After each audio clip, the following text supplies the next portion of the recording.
Here we are again, back at our Read Aloud time. We're reading The Explorer by Katherine Rundell. It's a great adventure story. If you're dropping in for the first time, just know that we're on page 135. So we've been reading this book aloud at the library for quite a while, on Wednesdays from 3:15 to 5:15. Today we're only going to do about a half an hour. Hopefully we'll be back to in-person activities really soon. This is a middle grades book. It's an adventure that takes place in the Amazon rainforest with 4 kids, as you can see from the cover. They're in quite a situation in the jungle of the Amazon rainforest. I just briefly will show you, I have 5 books here that came from our youth collection at the library. I think 4 of them are nonfiction and 1 of them is fiction. The Parrot, Tico Tango. That's a picture book. There's some wonderful information in here about rainforests if you want to learn some more. One of my favorite pictures I found was in this book, which is called Rainforests. It's in our Easy Reader collection, which is for beginning readers. Those books sit in the bins in the corner of the library. And this has some wonderful illustrations and a great picture of a sloth. There is a sloth, a baby sloth, who is a character in this story.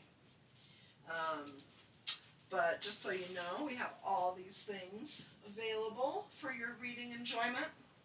And I wanted to thank Simon & Schuster for giving permission for us to read this aloud today. And also point out, we do some vocabulary words when we do our Read Aloud program in person. So I'm going to stop and interrupt myself a few times and show you some vocabulary words that you can look up later. Probably you already know the words because you guys are smart. So let's get started. This chapter is called On the River. It was completely dark when they found somewhere to moor, a place where the bank didn't rise too steeply from the river and where the trees didn't look so much like an army ranged on the bank. Leela steered the raft toward the land, and Fred jumped ashore. Here's our first vocabulary. It's moor, which I'm sure you can guess means it's a place where you connect your boat to the shore. I'll check there aren't any caiman marks, Fred said. I'll come too, said Con. No, said Max. He gripped her ankle. Stay. Con flushed and swallowed a smile. She stayed. Fred walked through the patches of trees, his heart beating in his ears, swinging a stick ahead of him through ferns, sniffing, watching his feet, searching for the smell of anything recently killed. But it smelled only of growing things and of resin and birds. It's fine, he called. It's safe. His voice twisted, echoing through the trees to reach the others, and they shouted instructions back to him and to each other and pushed the raft ashore. It didn't occur to anybody not to trust one another now, he thought. They had become a pack, or an expedition, he corrected himself. That was what you called a group of explorers. They slept that night on the forest floor, their backs touching. Though the day had been heavy with sun, the night was cloudless and cold, and Fred slept with his knees tucked up into his shirt. He found it was unexpectedly reassuring now to feel Max's foot near his nose when he turned in the night. When the nightmares came, it was good to be able to hear the others breathing. They traveled on for another day and another night, the river carrying them at its own pace on its silver back. None of them spoke much. They watched the sides of the banks, waiting, alert, tense. On the morning of the third day, it started to rain. Max, who had been staring out at the green, began to scream, "Sharks, Leela! Sharks!" Leela grabbed Max's wrist. "Hold on to me," she said. Fred looked around. There was only the great expanse of water and the thrum of falling rain. "There are no sharks in the Amazon, Max," he said. "It's okay." As the words were leaving his mouth, he saw what Max had seen, a fin rising out of the water. Con screamed. Leela let out a hiss. Fred froze. He said, speaking through rigid jaw, "Max, come away from the side of the raft." Then the fin disappeared. Dipped, and out from the water leaped an arc of pinkish-gray body, curving against the rain and the thunder-colored sun. "A dolphin," said Leela. Her whole face was transformed. Fred rubbed his eyes and looked again, but he hadn't imagined it. The dolphin was pink. The arc of pink was followed by another, dipping so that the half curve of its back rose out of the water, and another, and then a puff of water from a dolphin's blowhole. They were coming closer. "Shall we jump in?" asked Fred. "Do you think they'd let us swim with them?" "Don't," said Con. "There might be piranha." The pod of dolphins circled the raft at a distance. There were 5 of them, Fred thought, or possibly 6. One leaped up, clean out of the water, only 6 feet away. Max clapped and squealed. "Shh," said Leela. "We have to be quiet, Maxie. They're deciding if they can trust us." It did seem that this was what the dolphins were doing. There was something speculative in the way they swam closer, doubled back, and away, and closer again. Then, without warning, the pod turned and began to swim away. The rain grew thicker. Fred's heart lurched. He couldn't bear to see them go. He pulled off his shoes, stood, and dived in, striking hard for the disappearing dolphins. As he neared them, 4 of the dolphins sped up and ducked deeper into the water, but one turned. Fred trod water. He held out his hand. He tried to stay as still as he could.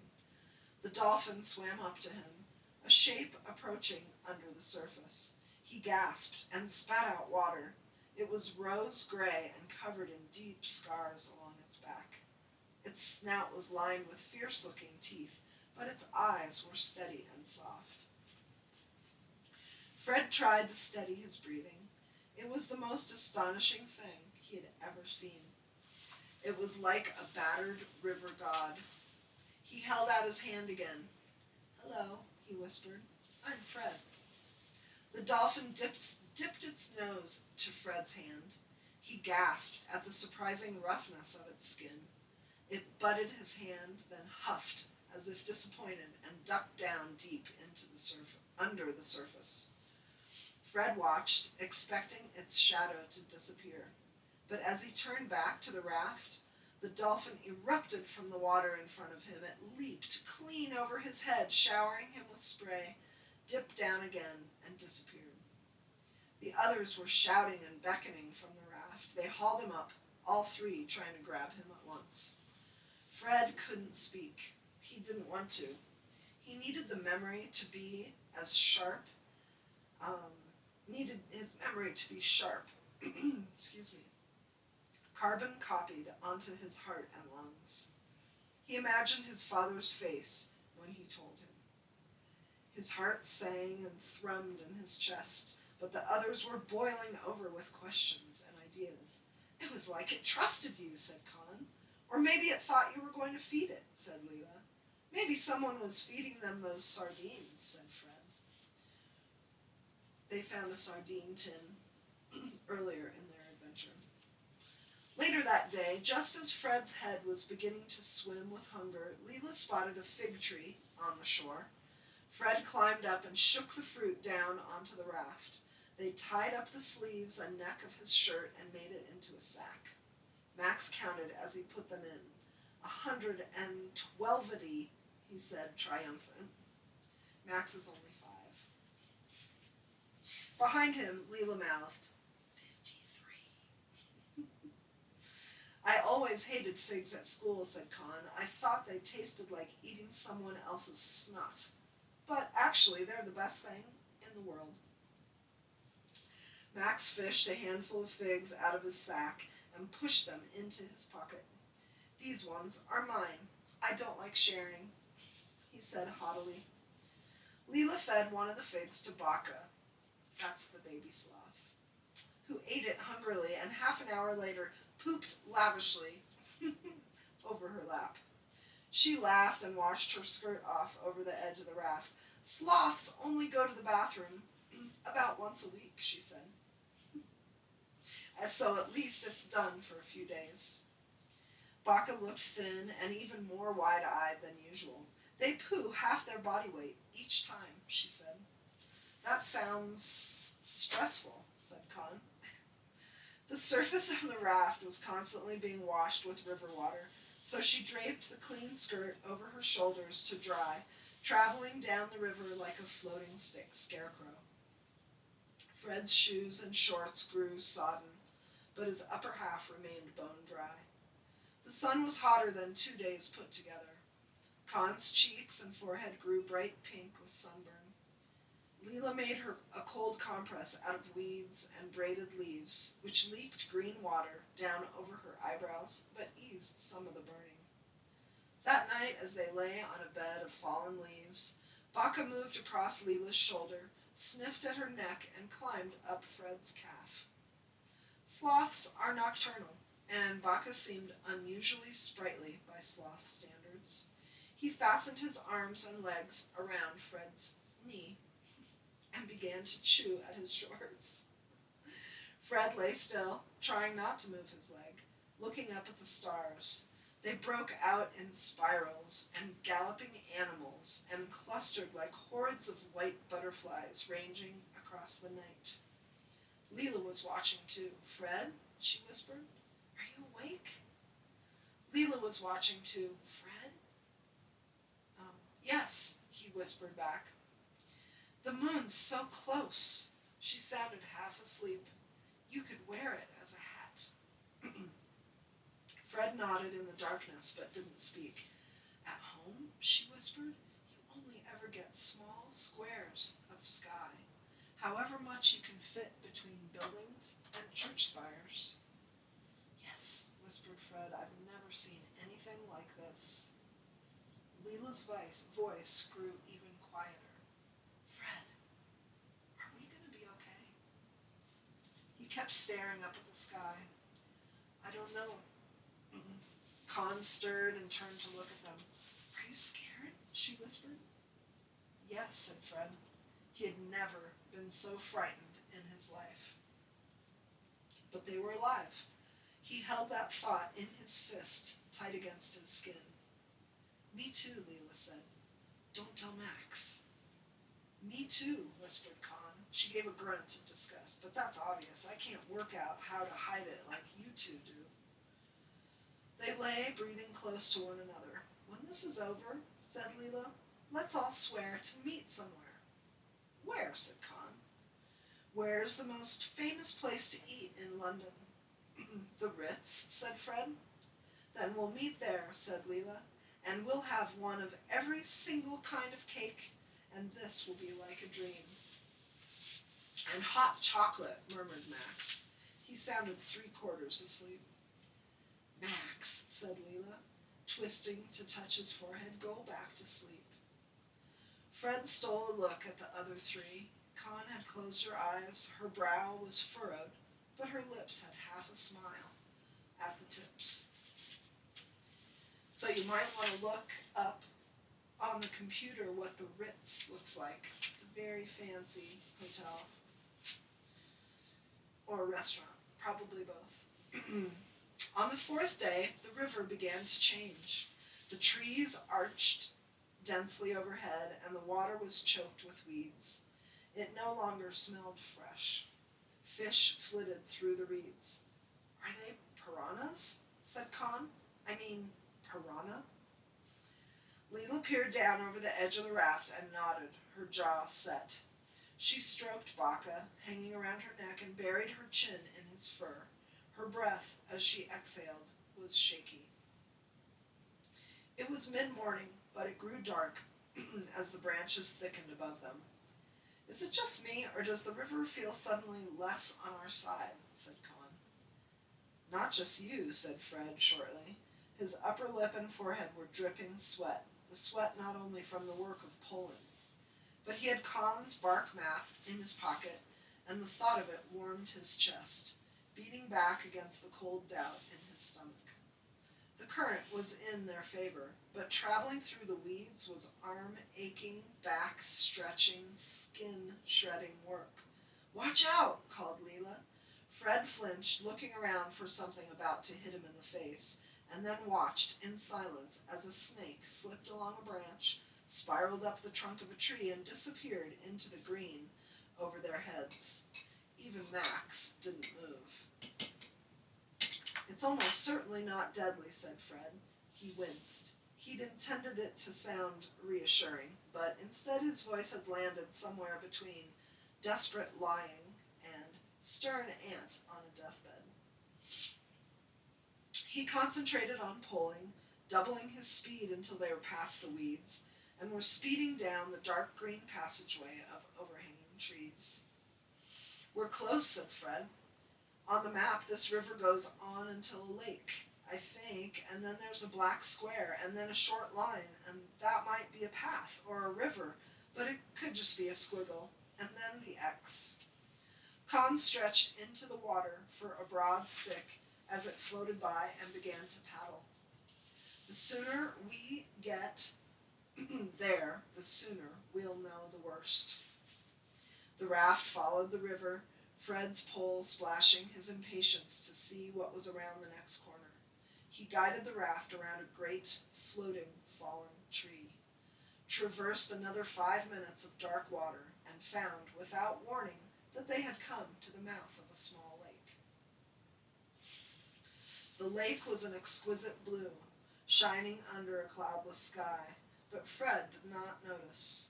They all four sat crouched on the raft, looking up, their jaws open and their eyes wide. There was a long silence. Then Leela spoke. "Did I ever mention I'm terrified of heights?" Next chapter is called At the Top of the Cliff. A great cliff rose up from the jungle, covered in vines. It was 50 times as tall as Fred. So that must be 200 feet, about, something like that. The rock face would have been gray, but it was so covered in foliage that it seemed to rise from the earth like a growing thing, a great green extension of the jungle floor. "That's what the black square meant," breathed Fred. "Oh no," breathed Con. "I don't want to do this." Leela's hand clutching Baka on her shoulder was shaking. "Fred, could you climb that?" Fred swallowed. "Definitely," he lied. He stared at the great green expanse. It would be like climbing a green cathedral, he thought. "We all could. There'll be so many handholds. It'll be like climbing a ladder." "Max can't climb ladders," said Leela. "Then one of us will strap him to our back with lianas." "I just don't think," began Con. But Fred had never wanted anything as much as he wanted to know what was at the top of that rock. "Where would we go if we turned back now?" he said. Leela bit down on one of her braids. Her jaw was rigid with fear, but her gaze was steady. "We've got to try, haven't we? There might be someone up there who can take us home." They moored the raft and picked their way through the jungle toward the rock. The trees grew so thickly they had to force their way between them, and even though it was barely 300 feet, it took fully half an hour of hauling Max over tree trunks and navigating under branches lined with vicious thorns. Fred stood at the foot of the cliff and laid a hand on it. The rock was warm to touch and uneven. Good for finding handholds, he thought. The vines that coated it looked strong. He tugged on a handful of thin lianas. They did not tear. See, it'll just be like climbing the rope at school in gym lesson, he said. It'll be simple. I hate climbing the rope, said Con. So, no, actually, it's not simple. I could go up by myself, said Fred, and shout down what's up there. Leela shook her head. She looked suddenly much older than the rest of them, and stern. You never split up in unfamiliar territory, she said. We're coming with you. She unwound Baca from the crook of her elbow and settled him securely on the back of her neck, looping her braid around his body to keep him moored. But I can't carry Max. We'd both die. I can take him on my back. Fred tried to banish any hint of doubt from his voice. Doesn't Max get to choose? Max says he won't, said Max. No, said Leela. The stern look became sterner. You don't get to choose. I almost never make you do things you don't want to at home, Max, but you have to do this. No. Yes, we're going to tie you onto Fred with ropes so you won't fall. And you can cry if you want to, but it won't help, she said, as Max began to sob. He's quite a crier. Max did not make the climbing easier. His mutinous weight threw Fred's normal climbing rhythm off, and it was a very slow ascent. He breathed loudly into Fred's ear and got spit in his hair, and he was heavy. Fred was aching before they were halfway up. He went first with Con and Leela following his handholds. Twice he went the wrong way and had to shout down apologies as he retreated and moved sideways, agonizingly slow, with Max's feet digging into his ribs. You have to shift backward, but don't look down, he called to the girls. We already did, Con called back. Her voice was strangled with nerves. It wasn't a good idea. Fred shook a beetle off his eye and gripped another handful of vines. He hauled upward. At last, inch by inch, the roots of trees growing down the rock came into sight.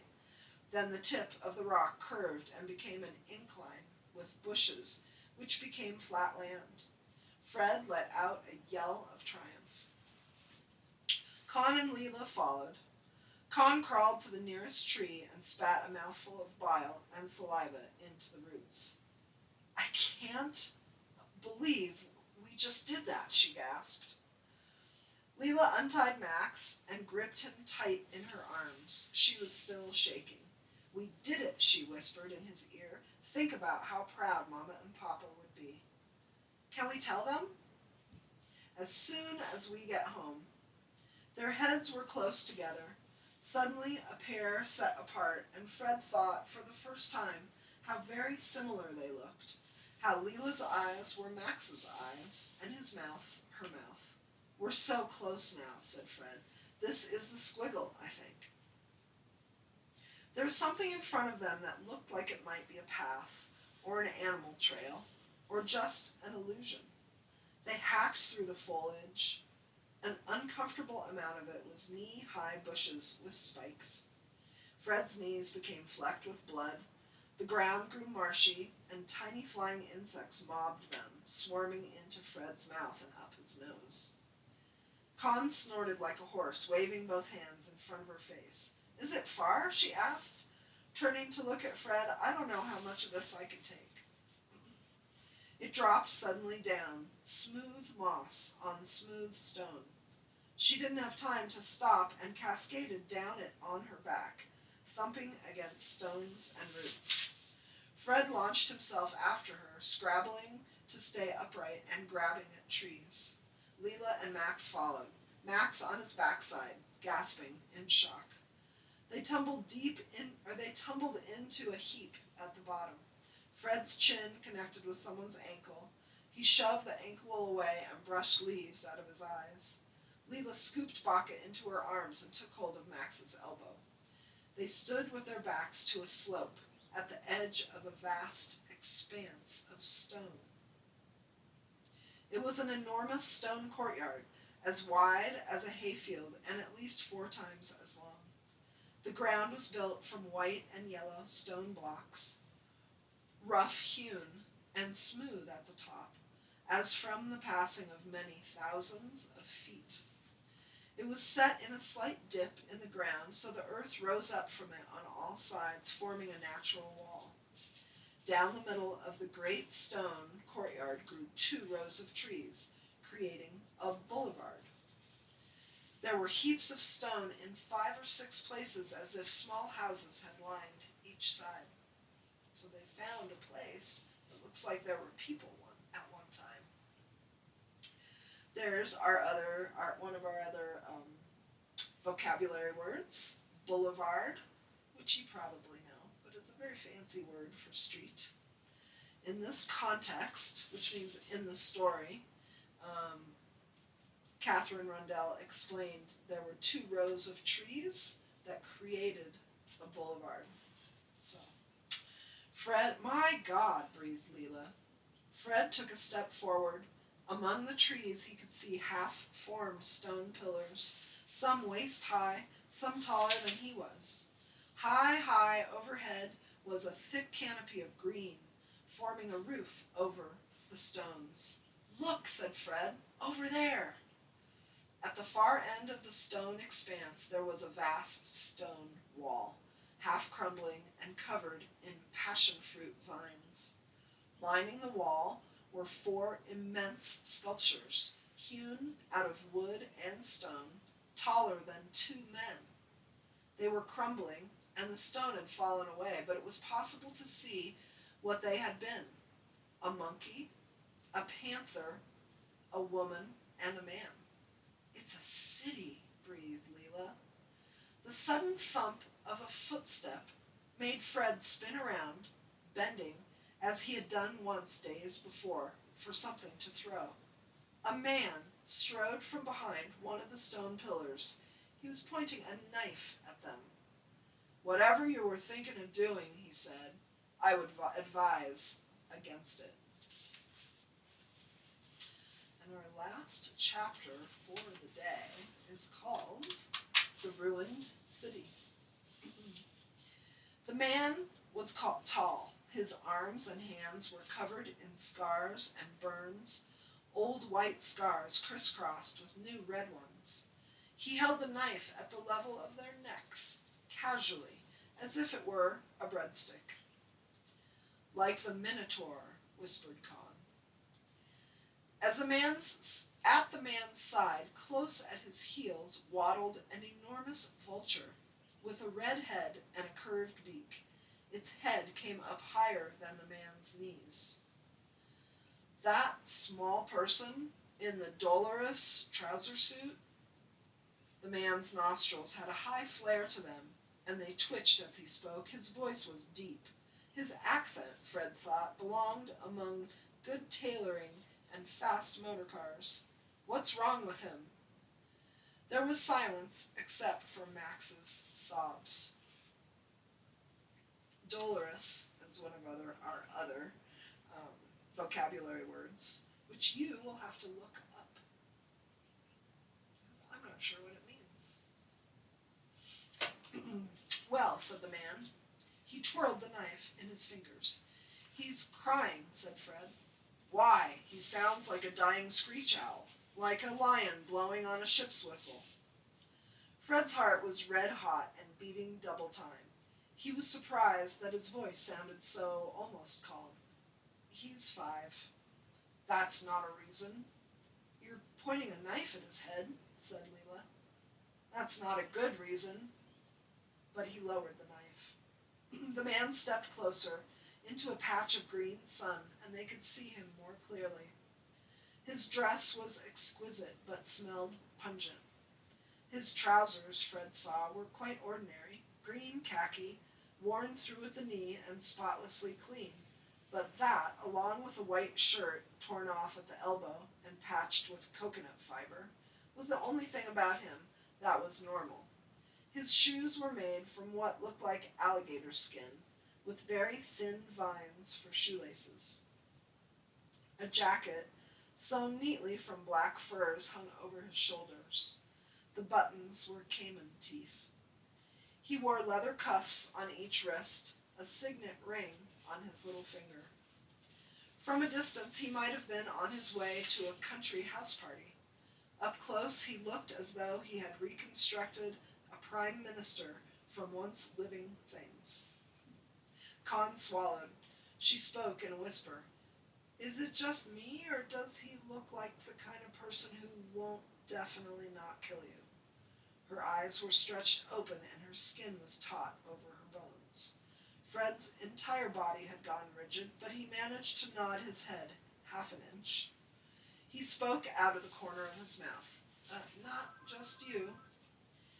The man took another step toward them.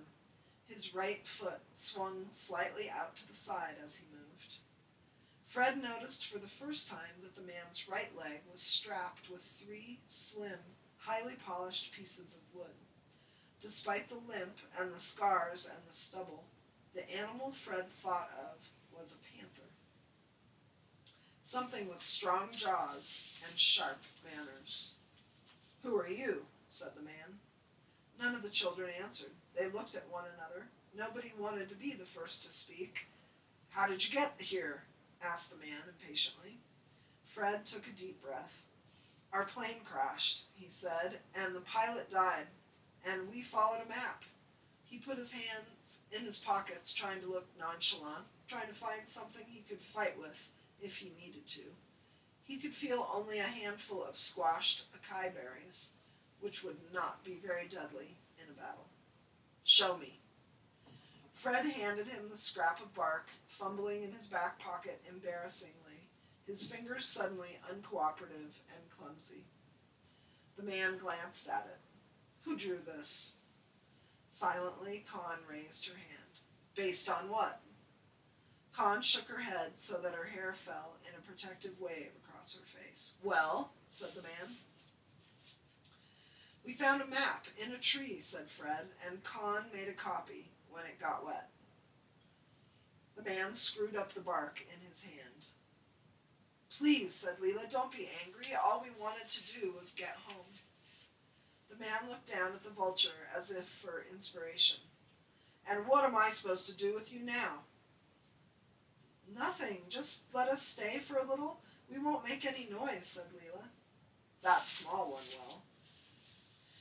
Max felt the man's gaze fall on him, and he began to cry again. The man let out a sound that was somewhere between a sigh and a growl. Leela picked Max up. Sorry. Her voice wavered, and Baka caught the fear from her skin and let out a mew like a cat. He's only 5, she whispered. You all keep saying that as if it's an explanation. Should I like him simply because he's small? I do not like undercooked food. Children are just undercooked people. Con's lip began to quiver. Fred looked at her, surprised, but he moved his shoe half an inch so that their feet touched. The man looked at them, ranged in a line in front of him, shaking with nerves and longing. He sighed. Are you thirsty? He asked. Yes, said Fred. Very, said Leela. Very, very, said Max. He sniffed tearfully and wiped a wedge of snot on his wrist. Wait here, he glared at Max. Don't touch the vulture. He bites when he's anxious, and it takes very little to make him anxious. Vultures have nervous souls. The man strode across the great stone courtyard. And here's our next vocabulary word, anxious. It's got an X in the middle, which is kind of strange, but you might know the word anxiety, something you have, and then you, like the vulture, might feel anxious in situations that you have never been in before. The man stopped at a tree trunk, a stump of wood as wide as a well, and lifted a slab of stone off the top of it. Fred shielded his eyes and stared. The tree trunk had been hollowed out and was full of water. The man dipped a large green bowl into the water and stomped back to them. Here. He thrust the bowl at Fred. The ring on the man's finger was not gold, Fred saw. It was bone, coated in flakes of iridescent snake scales. Fred looked at the bowl in his hands. It was made from an explorer's pith helmet. The brim of the hat bent into a lip. Fred sniffed it. The man raised his eyebrows. "I assure you it's perfectly clean," he said. Fred took a gulp. Thankfully, it didn't taste of hair, only a little of wood, birds, and the rainforest. He drank deeply and passed it to Leela, who handed it to Max, who dunked his whole head in the hat. The man waited until all four had drunk. Then he took back the bowl and offered it to the vulture. As the vulture drank, the man rested his hand on the bird's head and stroked its wattle with his thumb. His face was tense. "What is it that you want?" he said. The children looked at one another. "We want you to help us get home," said Leela.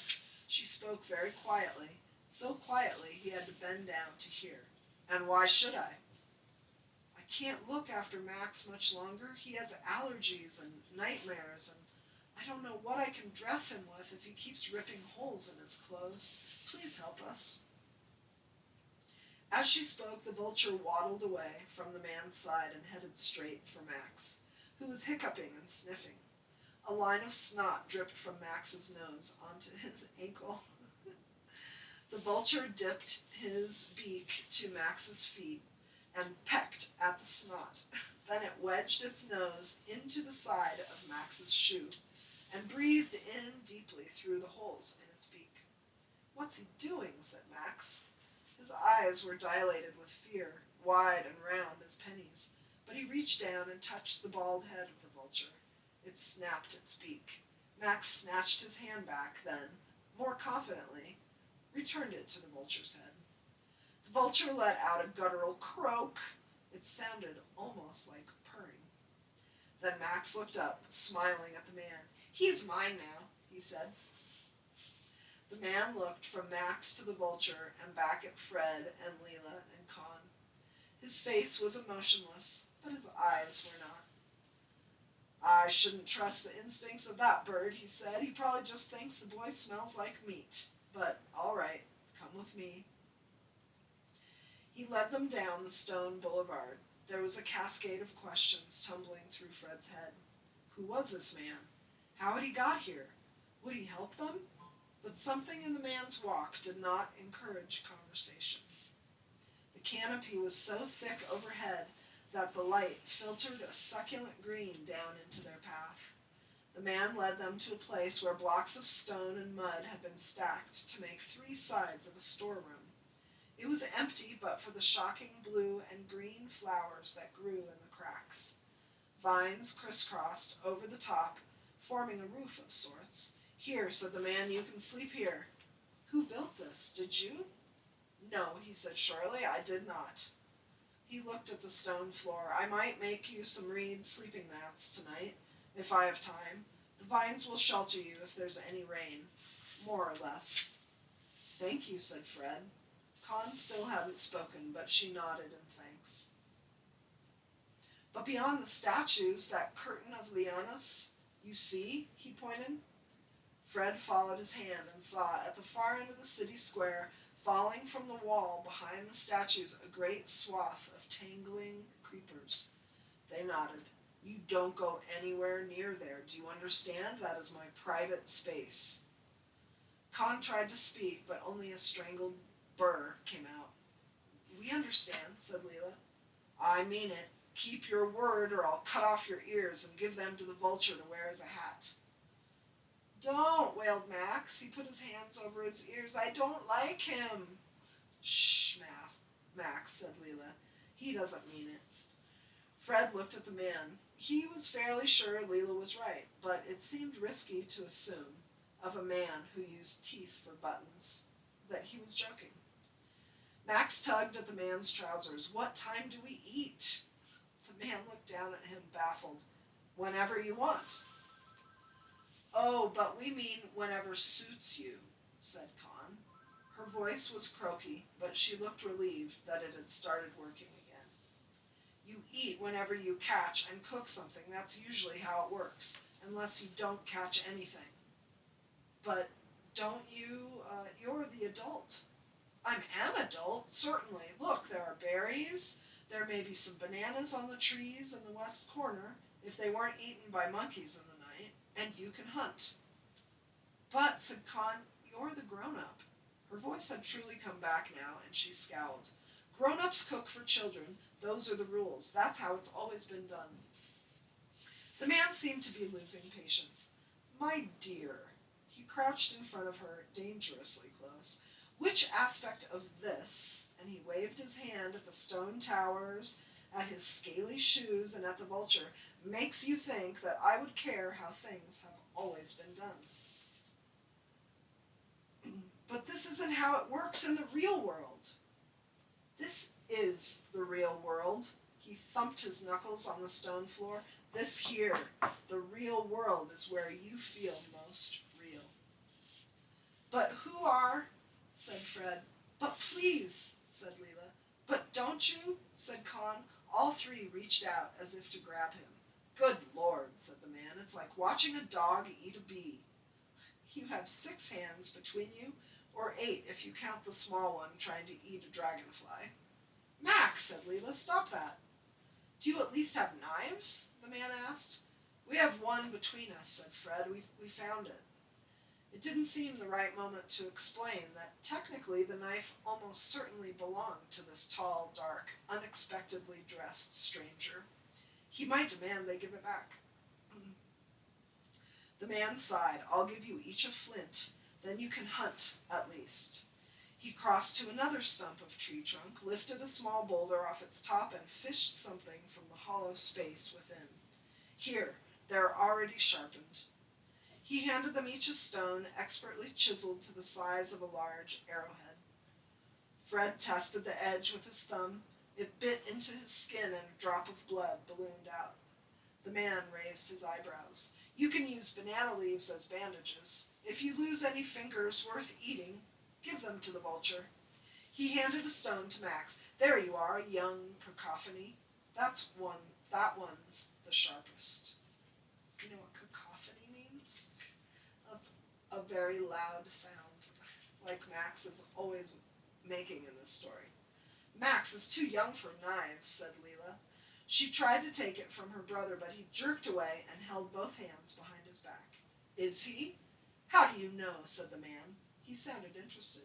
It's just a fact. People don't give little boys knives.